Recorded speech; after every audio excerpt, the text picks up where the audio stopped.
Hi, this is Catherine Dubberly, the Answer Lady. We have my machine apart so as to do a deep cleaning on the carriage.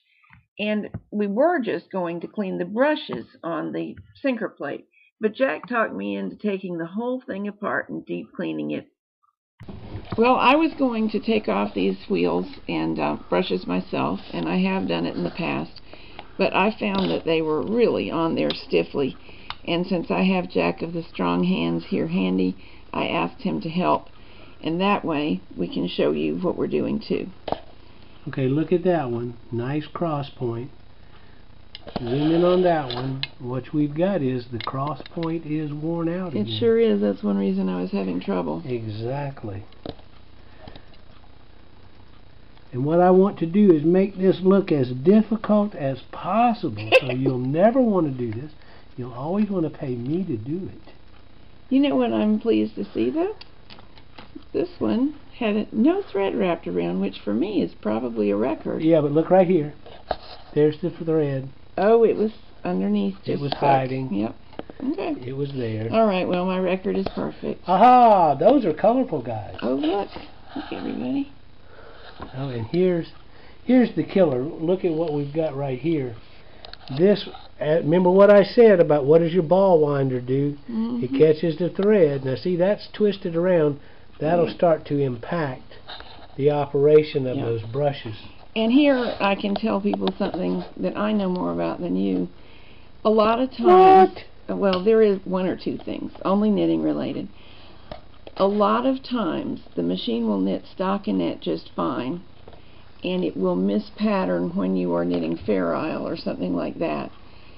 And that is because the brushes are more necessary when knitting a pattern stitch. And it can be very puzzling to figure out. Okay, that's once we have them clean, we can put them back. There is some cleaning one can do. Now we need to get these off also. Yes, those are the weaving brushes. Do any deep cleaning? Well, I would like to clean behind them. You can see that fuzz gets in here, and I will probably go off camera and get a little comb and comb that out. You know how to do that. It's not too tricky. It's just tiresome. But whenever you have a problem with the machine seeming to be fine, but it won't pattern correctly, look for thread or yarn or fuzz under these wheels and brushes, because it's a very common cause of mispatterning. The weaving brushes are what Jack is taking off now. Jack, those will flip up if you do that, if it makes it easier. Makes no difference. I do it either way I find it. It's probably easier for you to do that. I can get in at an angle, it doesn't matter. The weaving brushes can also get things under them. This one didn't seem to have anything. Another thing I discovered one time, I cleaned and I cleaned and I cleaned, and my machine still mispatterned, but there didn't seem to be anything wrong with the card reader. And I couldn't figure it out, and I got on one of my knitting groups on Yahoo, which we all love because we can trade ideas. And one of the ladies said, you know, the brush could be bad and not actually be visually bad, and they're cheap enough. I ordered some more from Distinctive Knits because they fit this machine, and it solved the problem immediately.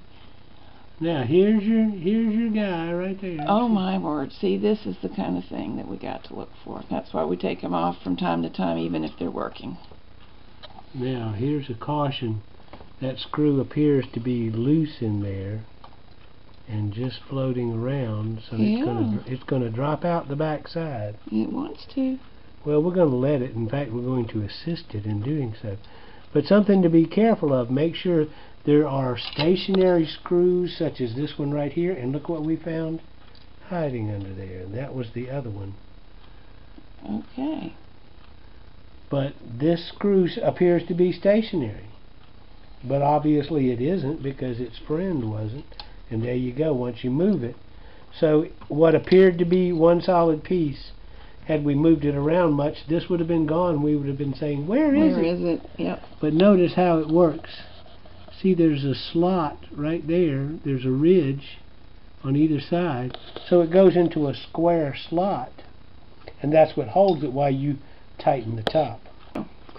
I saw something. Let's just do this. Okay. Won't take but a second when I do it, but let's get these screws out real quick. And all we're going to do is get them out and put them right back in just a second. But I saw crud lurking down there. Not crud on my machine. Nah. Alright, now this is what I was going to say. The thing is, the cleaner you get it, the cleaner it stays. But look at what we got in here. And you see, you might say, okay, where that's at, that's no big deal. However, it's not going to stay there. Oh, I know. It migrates around. Right. And it gets places you wish it had not. So what we're going to do is we'll get our little brush that we used for cleaning. I'll take this brush out of here. And then you can use that brush to just sweep it all out. And we'll clean it up, put it back together, and then we'll start with it actually being clean. Okay, and this was just a series of screws. Nothing tricky about it. You remember what you did. Nice try. Well, okay. Some folks will, and some folks won't. But yeah, now you can see what I'm talking about. I just discovered something cool too. Where there are threads wrapped around this little brush, a tiny screwdriver is a great way to get purchase on them. That screwdriver looks really familiar. No, I don't think you will recognize it. Oh, okay. I think I have a name for it. Yours? Yeah. No, Fred. So I'm just going to pick at these pieces of fuzz with the screwdriver. I really don't think it'll hurt it. If you think it will, I'll stop. No, you're good. And it's actually more effective than anything I've used before. I've used a dental tool before, but the screwdriver... Now those screwdrivers are really tenacious. They're tempered steel, and they're designed to get a lot of torque on a very small piece of metal. I've been holding this close to myself so I could see it, but I've got this one side that was really crummy, really nice, and now to work over here. Yeah, that's the thing, is impacted crud, for lack of a better name. Of course, it's fiber, it's fibrous material. Sure. But the impacting of it is what impairs the movement of the machine. And the more we can get out, the less likely it is to cause that impairment. Oh, look, that's getting very nice. Yeah. But sometimes their bristles, they do wear out, so cleaning is good. But sometimes you have to replace the brushes, and as I recall, they're only in the neighborhood of $3 or $4 each. It's not a big deal. I might even be overstating the price. So, when in doubt, get yourself a new one. Well, now this is the piece of metal that you really wanted to clean up and treat. And what we're going to end up doing is getting everything else off of it. And then we'll take a good look at the rust that's on it. I will do the little manual cleaning, and I'll treat it with that extend, and then we'll take a look at it again and see the difference when we get through. Okay. I never actually thought I would get this far into the sinker plate, which is what you're working on we normally call the sinker plate. And we don't normally take them all the way apart to the degree that you are, but since you're willing, and it's probably been where it is since I graduated from high school. Which was last week. Are you getting any of this, or am I too far away? No, we can see you. You're at a funny angle, but we can see you. I stay at a funny angle. That's nothing new. I wasn't actually. Now, I'm going to point this out. You see, I've been removing the screws, and one appears to remain from that. But what it is, this is the screw that's holding this in place. So watch when I take this screw out. And I say this so that when you reassemble, this will be your first screw. See, that's released that plate. Here I do want to show people. I don't normally take this out to clean, but there is quite a lot of fuzz in here. That's what I was seeing when I looked down in there. You're quite right. And like I said, the stuff won't stay where it's at. You're quite right. And see, I've gotten the same amount of stuff from the other side of the metal. We need our brush because I'm poking at it, but it's not coming out. Right, yeah. We'll use our brush. We'll get it all nice and clean. Just checking now. You're into this in a way I don't usually take it down. You do remember how to put it back, right? See, all these screws are the same. That's one reason why I'm being very cavalier. What's different is, look, these little guys that came out of the brush. You can see them right there and right there. That's these little guys. Everybody else is the same. Well, do you recognize what they are? Because one of the things that happens a lot when people buy used machines is that they'll be missing 1 or 2 screws, and if they go to do a deep cleaning and reassembly, they will find either a head wallowed out or a truly missing screw. What would they tell the hardware store they wanted? One of these. But do you recognize the number? It's a number 8, probably 1.0 pitch thread. The problem being that a number 8 American style and a 6mm metric look the same to the naked eye. These were made in Japan. Are you going to guess the metric? I would guess yes. They weren't made. But it should be measured really to make sure. Yeah, they weren't made for an American audience. That's the bottom line. Well, the machines were made to market here, but they were assembled in Japan and they were marketed elsewhere also. Japan and Europe, as well as the U.S. See how hard that was? You should never try this at home. Believe Always me, send it to me. we are past the point that I would have ever tried it, and I am Miss Disassemble, as you know, but still.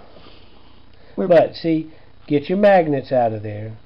Get that piece out of there.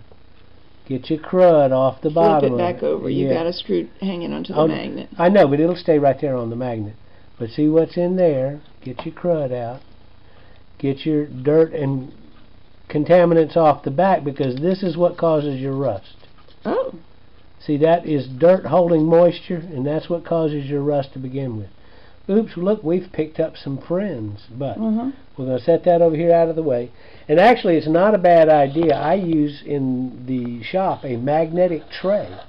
And you can just put all these screws in the magnetic tray and they'll never bounce out. There's a little concern I have. These magnets have a function. I believe it's to draw the needles open. Actually, the needles are drawn forward by the carriage, but the magnets, I think, flip the latches. Right. And if we accidentally put any hardware in a magnetic tray, will we accidentally magnify? Oh, I cannot talk. Magnetize. You got it. Magnetize it.